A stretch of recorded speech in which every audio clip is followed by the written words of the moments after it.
Hello everyone, we like to welcome you all to Lighthouse Gospel TV. We are so glad you're here. On this channel we are going to be sharing you with stories of faith lifters. The heroes of faith, as we share them with you, with the hope that they are going to encourage you, inspire you and challenge you as you walk in faith. If you haven't subscribed to this channel, please do by clicking the subscribe button. One of the heroes of faith talked about in this episode is Mary Sumner. Mary Sumner, church leader and founder of Anglican Mothers Union. Mary Elizabeth Haywood was born on December 31, 1828 in Swinton, near Salford, Lancashire, England to Thomas Haywood and Mary Elizabeth Barton. She was the third of 4 children.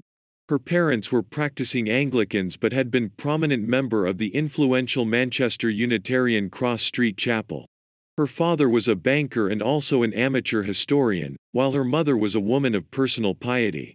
Her family later moved from Swinton to Colwall near Ledbury, Herefordshire, but a year later her 6-week-old brother died. The young Mary was educated at home, and she learned how to speak 3 foreign languages as well as singing. She completed her musical education when she traveled with her mother and elder sister to Rome.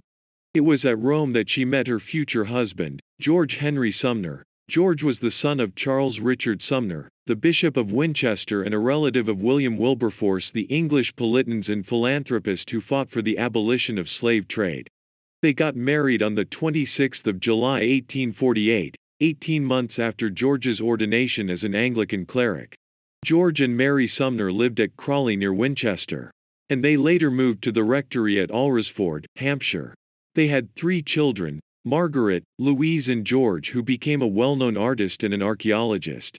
In 1876, Mary Sumner's eldest daughter Margaret gave birth. Mary was then reminded on how difficult she had found the burden of motherhood, her brother's infant death, and whilst her own happy family life was significant for her idea of a mother's union. This inspired Sumner to gather together young women from the village for weekly classes in the rectory. She was determined to gather women from different social backgrounds, many of whom were unaware of the significance of baptism and were experiencing difficulties in teaching their children the Christian faith. Those attending the first meeting were invited to sign a card outlining a commitment to Christian parenthood. Sumner publicized a meeting of mothers in the parish to offer mutual support. Her plan was quite radical in its day, as it involved calling women of all social classes to support one another and to see motherhood as a profession as important as those of men, if not more so. In 1885, George Sumner was appointed Archdeacon of Winchester, and in 1888 he became the Bishop of Guildford within the Diocese of Winchester. In Winchester that same year, they attended the Church Congress at Portsmouth, where the first Bishop of Newcastle, Ernest Wilberforce, had been asked to address the women churchgoers. The bishop felt that he had very little to say to women and therefore asked Sumner to speak instead of him. At this women's meeting, the Bishop Ernest Wilberforce also asked Mary Sumner to talk about her work at Alresford, Hampshire. Although it was unusual for a woman to speak publicly, but Mary overcame her nervousness and gave a passionate speech. Her speech was about national morality and the importance of women's vocation as mothers to change the nation for the better. Her speech made a great impact and prompted a number of the women present to start mothers' meetings on Sumner's pattern. The Bishop of Winchester, Edward Brown, and then made the Mothers' Union a diocesan organization. Several branches of the Mothers' Union sprung up throughout the Winchester diocese a decade later. The prayer cards were written, also teaching within these groups stressed the importance of a Christian family background. Family life is the greatest institution in the world for the formation of character, and out of it the nation grows. Religion is the indispensable foundation of family life, and must be taught by the parents. Mary Sumner sought to educate the populace, at home and abroad, in Christian values through the dissemination of religious knowledge. Her intention was to reinforce the existing social order and to improve morality, nationally and transnationally. Mary Sumner drew upon her religious and social network to promote her vision of appropriate behavior in both men and women, and also to legitimize her claims to authority. The Mothers' Union now spread rapidly, and membership quickly grew. Within only a few years there were branches in most dioceses in England. Annual general meetings began in 1893, and the Mothers' Union Central Council was formed 3 years later. Sumner was unanimously elected president, a post she held into her 90s. In 1897, Queen Victoria became patron of the Mothers' Union, giving it an unprecedented stamp of approval.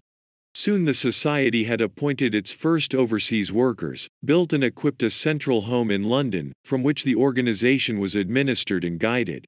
During her lifetime, the Mothers' Union grew into a worldwide organization, working in 68 home dioceses and 138 dioceses overseas. The Mother Union followed the 1875 Girls Friendly Society (GFS) as the second religious organization to be established for women, run by women, sanctioned by the Anglican Church of England.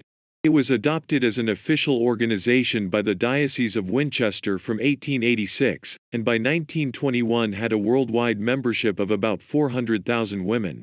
Mary spent the years after 1885 in a constant round of speaking engagements and voluminous correspondence. Her own strong faith underlay her commitment to the cause of women and family life. The Mothers' Union set up branches throughout the British Empire, beginning in New Zealand, then Canada and India. Sumner lived to lead the Mothers' Union to act in rebuilding the heart of Britain after the First World War and saw the first Mothers' Union Conference of Overseas Workers in 1920. The Mothers' Union could not have come into existence without her vision and drive. She finally gave up her active involvement in the organization in 1916 at the age of 88. She died on August 9, 1921, having lived to see the organization she founded grow to a sustainable transitional membership. Her funeral in Winchester Cathedral was attended by 4,000 mourners. She and her husband George are commemorated by plaques on the cathedral buttresses and in Old Alresford Church. The Mother Union continues as a global Anglican organization with 4 million members across 83 countries in the world. Mary Sumner made the most of her position as the wife of a clergyman by furthering the cause of the gospel through helping mothers around the world appreciate better their roles as home builders and evangelists to their children. The trust of her work was to build strong Christian families which together make for a better society and nation.